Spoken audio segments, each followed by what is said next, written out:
Hello friends, इस video में आपका स्वागत है। आज हम रिक्शिया के स्ट्रक्चर और उसकी लाइफ साइकिल से रिलेटेड क्वेश्चंस पे बात करेंगे। इस पूरे वीडियो में हम देखेंगे कि रिक्शा की जो लाइफ साइकिल है उसमें कौन कौन सी स्टेज आती हैं, रिक्शा का स्ट्रक्चर कैसा है, रिक्शा से रिलेटेड जो इम्पोर्टेंट क्वेश्चन एग्जाम में पूछे जाते हैं उसमें रिक्शा के थैलस का वीटीएस स्ट्रक्चर। वीटीएस की फुल फॉर्म होती है वर्टिकल ट्रांसफर सेक्शन। रिक्शा में सेक्सुअल रिप्रोडक्शन और उसमें सुटेबल डायग्राम के थ्रू उसको डिस्क्राइब करना, रिक्शा में कौन कौन से वेजिटेटिव रिप्रोडक्शन मिलते हैं उनको बताना, रिक्शा की पूरी लाइफ साइकिल को एक लाइन डायग्राम में या फिर कंप्लीट लाइफ साइकिल को स्ट्रक्चर के फॉर्म में ड्रॉ करना, रिक्शा के स्पोरोफाइट के डेवलपमेंट को दिखाना और स्पोर के प्रोडक्शन को दिखाना। ये सारे क्वेश्चन जो हैं वो रिक्शा से रिलेटेड क्वेश्चन हैं जो एग्जाम में पूछे जाते हैं। इसके अलावा वो क्वेश्चन भी एग्जाम में आते हैं जो शॉर्ट नोट में आ जाते हैं, वो भी इसमें अंदर ही आपको मिल जाएंगे या फिर एमसीक्यू के फॉर्म में क्वेश्चंस रिक्शा से पूछे जा सकते हैं। रिक्शा के जनरल फीचर की बात करें तो रिक्शा की लगभग 130 स्पीसीज वर्ल्ड में मिलती हैं। इंडिया में लगभग 33 स्पीसीज रिक्शा की मिलती हैं। रिक्शा का जो प्लांट होता है वो गैमेटोफिटिक होता है। जो उसकी मेन फेज है स्पोरोफिटिक होगी, वो बहुत छोटी होगी। तो गैमेटोफिटिक उसकी प्रीडोमिनेंट फेज है लाइफ साइकिल में। प्रीडोमिनेंट का मतलब होता है ऐसी फेज जो कि ज्यादा से ज्यादा उसका लाइफ साइकिल को कवर करती हो और मेन फेज हो। गैमेटोफिटिक जो होता है, यहाँ पर आप गैमेटोफिटिक के स्ट्रक्चर देख सकते हैं। ये फ्लैट प्रोस्टेट और डोर्सिवेंट्रल होता है, डार्क ग्रीन कलर का दिखाई देगा और ब्रांचेस जो होंगी डाइकोटमसली ब्रांच होंगी। डाइकोटमस का मतलब होता है कि यहाँ पर एक जो ब्रांच है उससे दो ब्रांच निकली हुई हैं। आप देखिए तो यहाँ पर एक ब्रांच आई, उससे ये दो में डिवाइड हो गई और ये ब्रांच आगे जाके फर्दर फिर दो में डिवाइड हो गई। ये ब्रांच भी आगे जाकर दो में डिवाइड हुई। तो ऐसी ब्रांचिंग सिस्टम को हम डाइकोटमस ब्रांचिंग सिस्टम कहते हैं। इसके अलावा जो टेरेस्ट्रियल फॉर्म्स होंगी रिक्शा की, यानी कि लैंड पर मिलने वाला जो रिक्शा के प्लांट्स होंगे, रिक्शा के प्लांट ज्यादातर एक्वेटिक्स मॉइस्ट कंडीशन में मिलते हैं, लेकिन जो टेरेस्ट्रियल स्पीसीज हैं वो रोसेट फॉर्म दिखाई देंगे। रोसेट फॉर्म जैसे आपको ये दिख रहा है, ये रोसेट हैबिटेट है। इसको हम कहते हैं प्लेट और ट्रे लाइक हैबिटेट। तो इसकी ज्यादातर स्पीसीज जो होंगी वो mid rib on the dorsal surface, उनमें मिडरिब होगी डॉर्सल सरफेस पे। मिडरिब जैसे आप देख सकते हैं, ये जो सेंट्रल लाइन दिख रही है इसको हम मिडरिब कहेंगे। तो ये डॉर्सल सरफेस ऊपर का जब हम देखेंगे तो ये डॉर्सल सरफेस का डायग्राम है, और इसी को अगर हम उल्टा करके देख रहे हैं तो ये नीचे का सरफेस है, ये वेंट्रल सरफेस का डायग्राम है। तो इस डॉर्सल सरफेस और वेंट्रल सरफेस की हम बात कर रहे हैं। तो डॉर्सल सरफेस पे हमें मिडरिब दिखाई देगी। शैलो ग्रुप मिलेगी, यानी कि गड्ढे नुमा मिलेगा यहाँ पर बीच में, और इसके मिडिल में डॉर्सल ग्रुप और फरो कहलाएगा। एपिकल नॉच मिलेगी, एपिकल पोर्शन में ये एपिकल नॉच है जो आपको यहाँ पर दिख रही है, ये कंडीशन है एपिकल नॉच की। राइजॉइड और स्केल्स जो होंगे वो वेंट्रल सरफेस में मिलेंगे। ये वेंट्रल सरफेस है, इसमें सेंटर साइड में जैसे यहाँ बीच बीच में आप देख रहे हैं ये राइजॉइड है सेंट्रल में, और जो बाहर है पेरीफेरी की तरफ किनारे की तरफ जो मिलेंगे वो स्केल्स हैं। तो यहाँ पर जो स्केल ये आपको बड़े बड़े दिखाई दे रहे हैं ये स्केल्स हैं।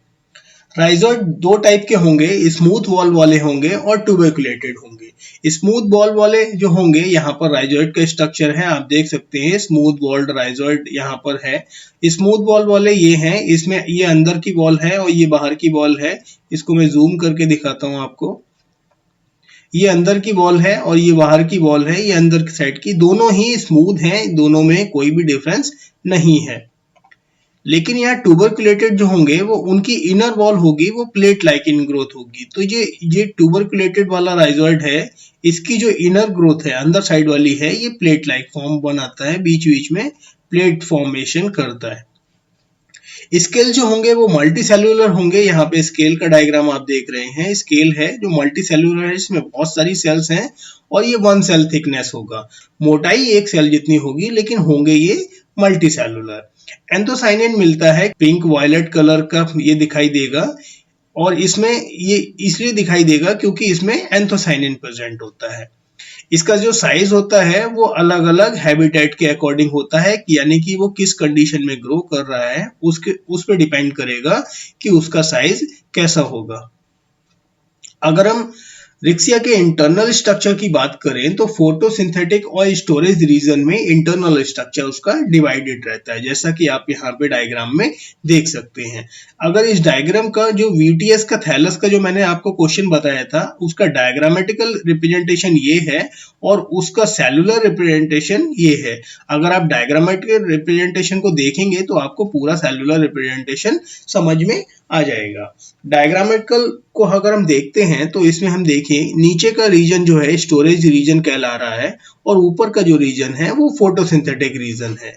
यहाँ साइड में जो कॉर्नर पे जैसे मैंने आपको बताया था ये स्केल्स मिल रहे हैं यहाँ पर, और यहाँ पे बीच में यहाँ बनाया नहीं गया है, लेकिन यहाँ पर बीच बीच में राइजोइड आपको सेंट्रल रीजन में मिलेगा, जैसे कि यहाँ पर आपको राइजोइड दिखाई दे रहे हैं। तो इसको हम पढ़ लेते हैं। फोटोसिंथेटिक रीजन है एक से ज्यादा, उसमें वर्टिकल अनब्रांच फिलामेंट होंगे। इसमें दो रीजन है, मैं पहले ही बता चुका हूँ। पहला रीजन फोटोसिंथेटिक रीजन, दूसरा रीजन स्टोरेज रीजन।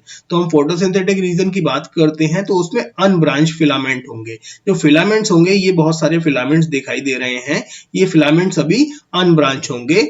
इनकी सारी सेल एक जैसी होंगी, लेकिन जो ऊपर की सेल है ये अपर सेल जैसे आप ये देख रहे हैं, ये सेल बाकी सेल से अलग है। इसमें क्लोरोप्लास्ट भी नहीं मिलेगा, इसमें क्लोरोप्लास्ट नहीं होगा और बाकी सारी सेल्स में क्लोरोप्लास्ट होगा, जिसकी वजह से वो ग्रीन कलर की, यहाँ पर इन सभी को मैंने ग्रीन कलर में दिखाया हुआ है। और जो टर्मिनल सेल होगी वो कलरलेस होगी, उसमें कोई कलर नहीं मिलेगा। फोटोसिंथेटिक फिलामेंट्स जो होते हैं वो एक दूसरे से सेपरेट होते हैं क्योंकि उनके बीच में एयर चैम्बर मिलते हैं। इसमें हम देख सकते हैं कि ये फोटोसिंथेटिक फिलामेंट्स हैं, इनके बीच में यहाँ पर एयर चैम्बर्स मिल रहे हैं। अलग अलग स्पीसीज में अलग अलग स्पीसीज में कहीं किसी में नैरो एयर चैम्बर्स होते हैं, जैसे रिक्सिया डिस्कलर और रिक्सिया पैथेंकोटेंसिस में एयर चैम्बर्स नैरो होंगे, लेकिन वाइड रिक्सिया रोबस्टा में और रिक्सिया क्रूसिएटा जो स्पीसीज है इनमें एयर चैम्बर्स वाइड होंगे। आप इनको लिख सकते हैं एग्जाम में, और अगर आपको याद नहीं रह पाते हैं तो आप कोशिश करिए, अगर आप एक दो स्पीसीज याद कर दें, इनसे अच्छा इंप्रेशन पड़ता है एग्जामिनर के ऊपर। और एयर चैम्बर जो होते हैं वो स्मॉल पोर के थ्रू ओपन होते हैं। यहाँ पर ऊपर जो ये पोर दिखाई दे रहे हैं आपको, ये इन पोर्स के थ्रू ये एयर चैम्बर्स, यहाँ पर ये पोर को मैंने पॉइंट आउट किया है, इन पोर के थ्रू ये एयर चैम्बर्स ओपन होते हैं और इन्हीं के थ्रू गैसियस एक्सचेंज होता है। अब हम बात कर लेते हैं स्टोरेज रीजन की। तो स्टोरेज रीजन की अगर हम बात करें तो फोटोसिंथेटिक फिलामेंट्स के नीचे, ये ऊपर का जो फोटोसिंथेटिक फिलामेंट है इनके जो नीचे का पोर्शन है तो ये स्टोरेज रीजन कहलाता है। यहाँ पर फोटोसिंथेसिस होगी, फोटोसिंथेसिस के थ्रू स्टार्च का फॉर्मेशन होता है, ग्लूकोज होता है, वो स्टार्च में कन्वर्ट हो जाता है और वो यहाँ से ट्रांसफर करके इस नीचे वाले पोर्शन में स्टोरेज पार्ट में यहाँ पर उसको रिजर्व कर लिया जाता है। और सबसे नीचे जो स्टोरेज रीजन का लोअर एपिडर्मिस होगी, ये जो एपिडर्मिस आपको लोअर वाली दिख रही है, इस एपिडर्मिस पे यहाँ पर इसी एपिडर्मिस से राइजोइड्स निकले होते हैं और साइड में इसी एपिडर्मिस के थ्रू स्केल्स फॉर्म्ड होते हैं। कुछ स्पीसीज में जैसे मैंने बताया फोटोसिंथेटिक रीजन है वो यूजुअली सिंगल रोज होंगी, रिक्सिया रोबस्टा और रिक्सिया क्रूसिएटा। रिक्सिया फ्लुइटेंस में इरेगुलर रोज मिलती हैं, बहुत सारी इरेगुलर रोज मिलेंगी। जैसे रिक्सिया फ्लुइटेंस में देखें तो यहाँ पर एयर पोर है यहाँ पर, और इसमें जो फिलामेंट है वो स्ट्रेट नहीं है। तो ये अलग अलग थोड़े से एग्जाम्पल हैं।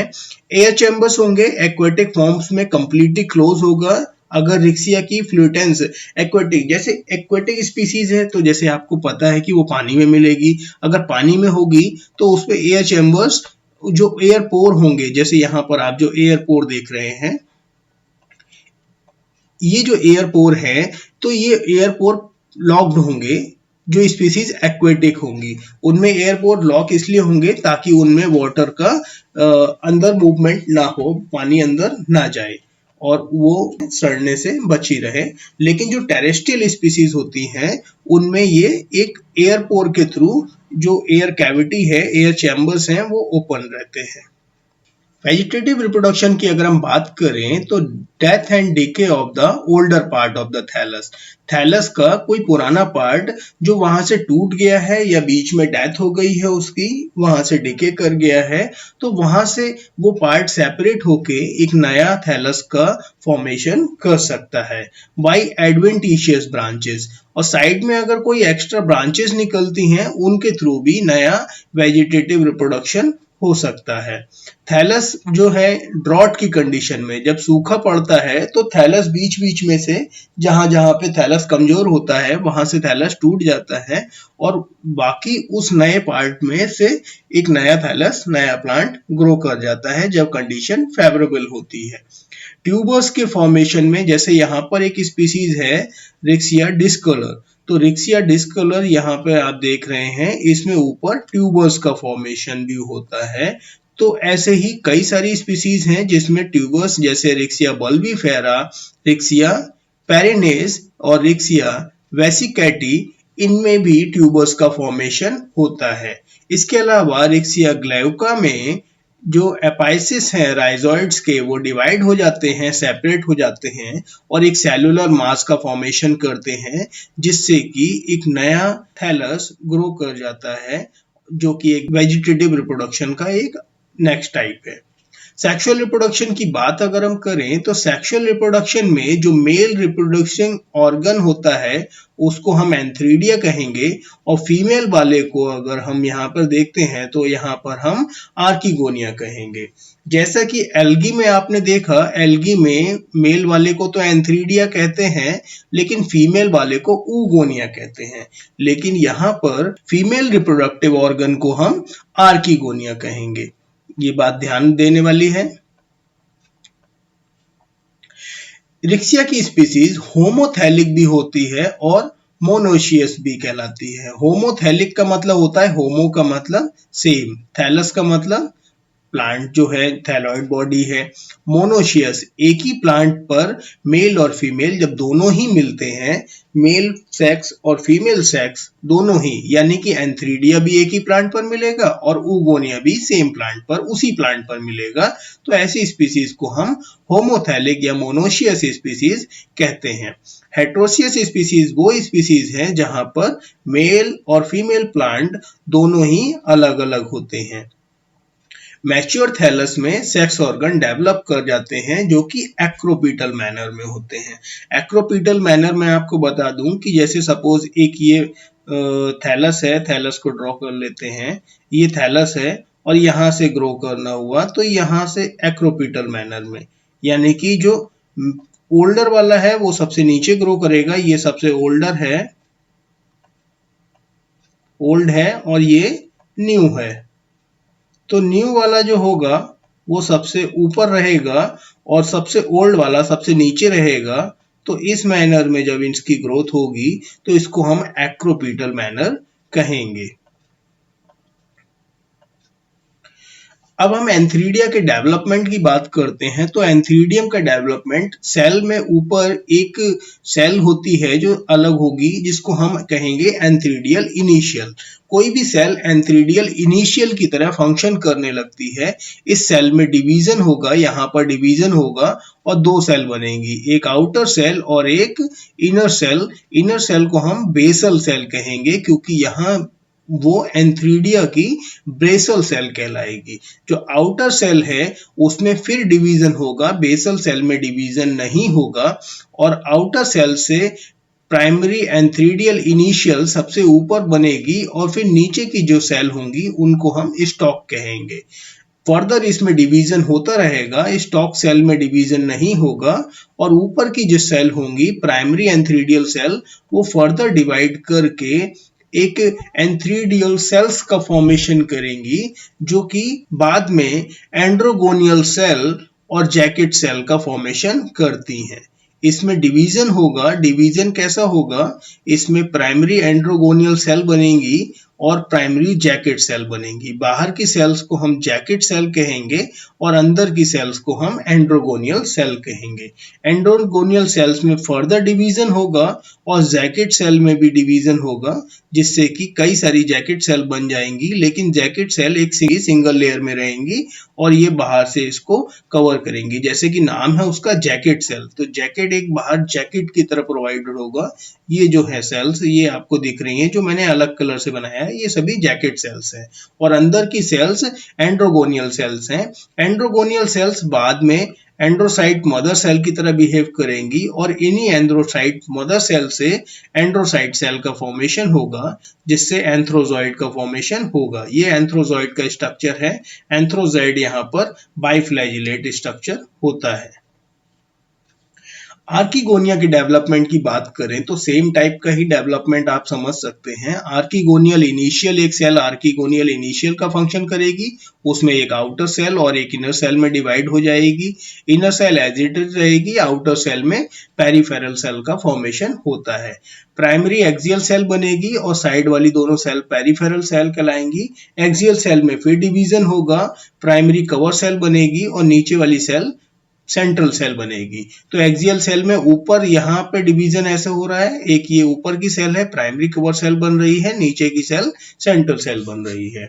इसमें फर्दर फिर डिवीजन होगा और ये जो कवर सेल होगी और ये जो बाहर की पेरिफेरल सेल थी, ये मिलके एक हमारा वेंट्रल इनिशियल और नेक इनिशियल का फंक्शन करेंगी और बीच की जो सेल होंगी वो नेक कैनाल सेल और प्राइमरी वेंट्रा कैनाल सेल कहलाएंगी। ऊपर की सेल को नेक कैनाल सेल कहेंगे, नीचे की कैन को वेंटर कैनाल सेल कहेंगे। फर्दर जब आगे इसी में डिवीजन आगे हो जाएगा तो ऊपर नेक कैनाल सेल्स बनेंगी और नीचे नेक कैनाल बनेगी और प्राइमरी वेंट्रल सेल सबसे नीचे बनेगी। कवर सेल्स ऊपर से इसको कवर करे रहेंगी, जो साइड की कवर सेल्स कहलाती हैं।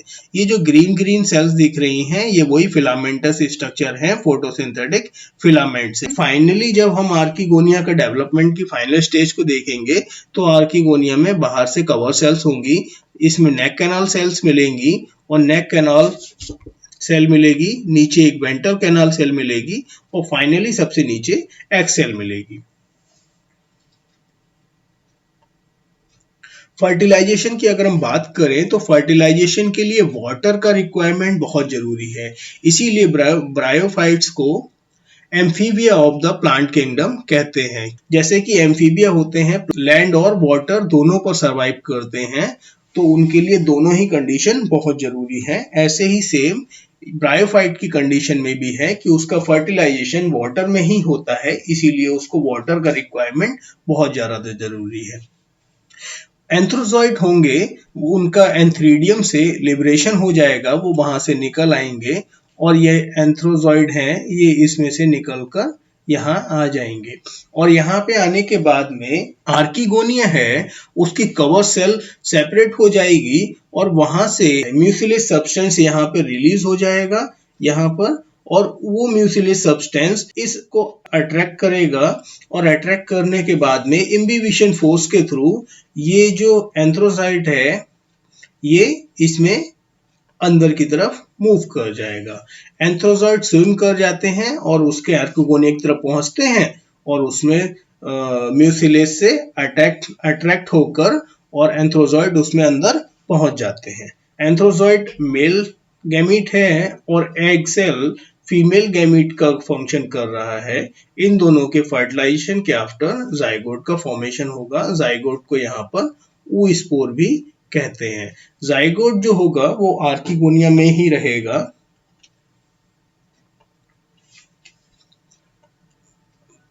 जाइगोट जो होगा वो आर्किगोनिया में रहेगा, वो स्पोरोफाइट की मदर सेल कहलाएगा, यानी कि जो स्पोरोफाइट का डेवलपमेंट होगा वो इसी जाइगोट से होगा। जाइगोट एक डिप्लॉयड स्ट्रक्चर है और स्पोरोफाइट भी डिप्लॉयड कंडीशन है, तो स्पोरोफाइट का जो डेवलपमेंट हो रहा है वो इसी डिप्लॉयड जाइगोट के फर्दर डेवलपमेंट से होगा।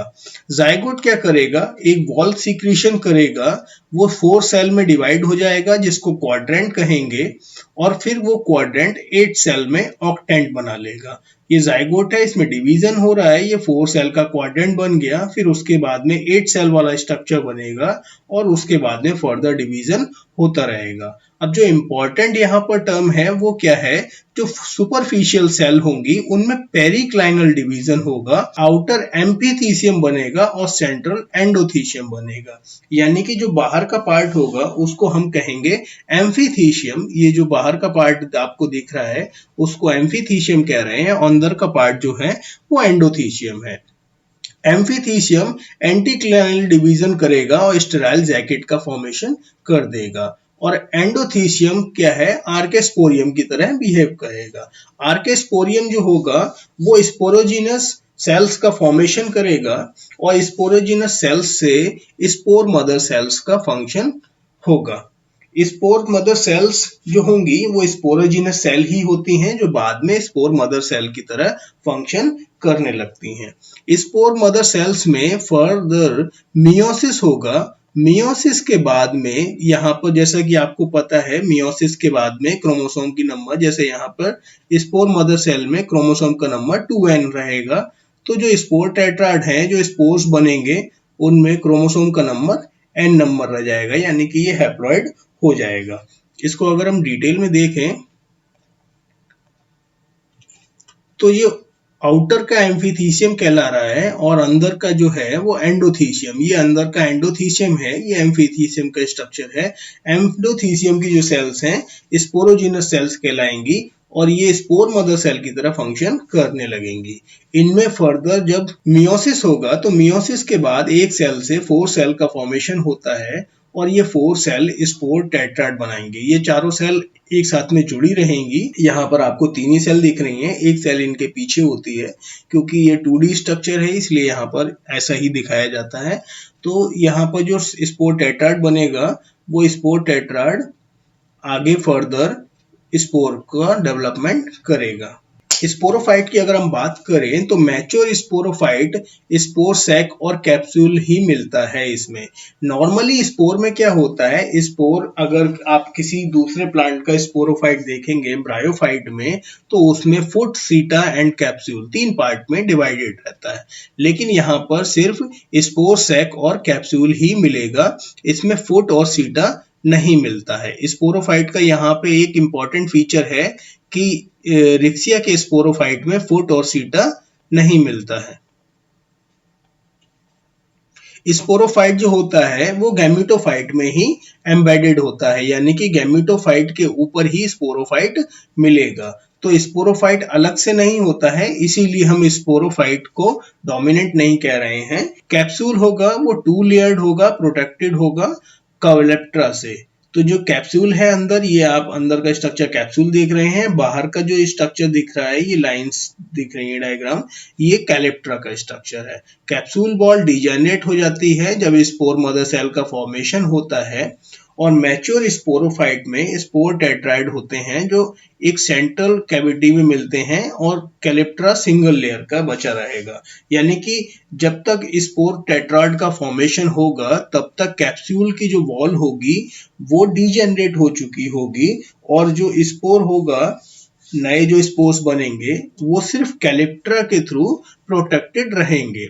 स्पोर्स तुरंत ही लिबरेट नहीं होते हैं, जैसे ही वो मैच्योर होंगे वो कुछ टाइम तक स्पोर सैक में रहते हैं, फिर स्पोर सैक के डेथ की वजह से या स्पोर सैक में किसी डिके की वजह से या कैलेप्ट्रा में डिके की वजह से या थैलस के डिके की वजह से वो स्पोर बाहर रिलीज हो जाते हैं और फर्दर गैमेटोफिटिक प्लांट का फॉर्मेशन करते हैं। यहाँ पर अगर हम यंग गैमेटोफाइट के डेवलपमेंट की देखें और स्पोर जर्मिनेशन की बात करें तो स्पोर जो जर्मिनेट होंगे उनके लिए एनफ वाटर सॉइल में बहुत ज़्यादा जरूरी है, उन वाटर की रिक्वायरमेंट बहुत होनी चाहिए।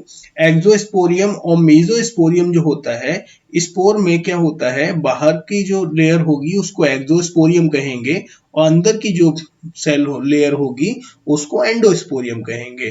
तो एक्सोस्पोरियम और मेसोस्पोरियम, बीच की जो लेयर है वो मेसोस्पोरियम कहला रही है, अंदर की एंडोस्पोरियम कहला रही है। तो एक्सोस्पोरियम बाहर वाली और बीच वाली लेयर रप्चर हो जाएगी और ट्राई रेडियस जो हैं वो यहाँ पर आपको दिख रहे होंगे। ये जो रेडियस बने हुए हैं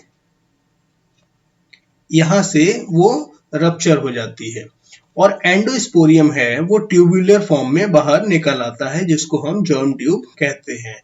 इस पर इसके साइटोप्लाज्म में ऑयल ग्लोब्यूल्स और क्लोरोप्लास्ट मिलते हैं जिसकी वजह से ये फर्दर डेवलपमेंट करने लगता है। इसमें फर्दर आगे डिवीजन होगा और एक ऊपर की तरफ स्मॉल सेल का फॉर्मेशन होगा। इस सेल में फर्दर डिवीजन होगा और डिवीजन होके ये कई सारे पार्ट्स बना लेगी। इनमें फाइनली राइजोइड का फॉर्मेशन होगा और ये एक नया यंग थैलस का फॉर्मेशन कर लेगा जो कि एक गैमेटोफाइट का डेवलपमेंट कर लेगा। रिक्सिया की लाइफ में गैमेटोफाइट डोमिनेंट फेज होती है जिसमें एंथ्रीडियम और archegonium, antheridium male sex organ है और आर्किगोनियम फीमेल सेक्स ऑर्गन है, इसका फॉर्मेशन होता है। एंथ्रीडियम से एंथ्रोजॉइड का फॉर्मेशन होता है और आर्किगोनियम के अंदर एग सेल बनती हैं। एंथ्रोजॉइड एग सेल की तरफ मूव करते हैं और फर्टिलाइजेशन के आफ्टर जायगोट का फॉर्मेशन करते हैं। जायगोट एक स्पोरोफाइट को जनरेट करता है और स्पोरोफाइट सेल से स्पोर मदर सेल का फॉर्मेशन होता है। स्पोर मदर सेल में फर्दर मियोसिस मिलेगी और मियोसिस के बाद में हैप्लॉइड स्पोर्स का फॉर्मेशन होगा। ये स्पोर्स फेवरेबल कंडीशन में जर्मिनेट करेंगे और जर्मिनेट करने के बाद में मेन गैमेटोफिटिक रिक्सिया के थैलस का फॉर्मेशन करते हैं। यही इसकी कंप्लीट लाइफ साइकिल है। इसमें स्पोरोफाइट की अगर हम बात करें तो स्पोरोफाइट शॉर्ट लिव्ड है और सिंपल है और उसमें सिर्फ कैप्सूल ही प्रेजेंट होता है, उसमें फुट और सीटा प्रेजेंट नहीं होगा। इसके अलावा स्पोरोफाइट में स्पोर्स ही मिलेंगे, उसके साथ में इलेटर्स नहीं मिलते हैं। तो ये रिक्सिया का इंपॉर्टेंट पॉइंट है। आई होप आपको वीडियो पसंद आया होगा। Thank you.